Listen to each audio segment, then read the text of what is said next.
చేరుకున్నది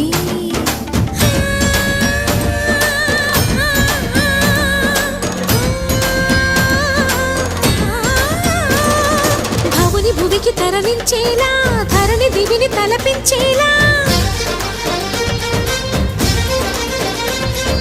రసతరంగిణి లీల ఎదిని నృత్యరతులు చేయగలిగే వేళ భరత వేదముగ నిరత నాట్యముగా కదిలిన పదమిది ఈశా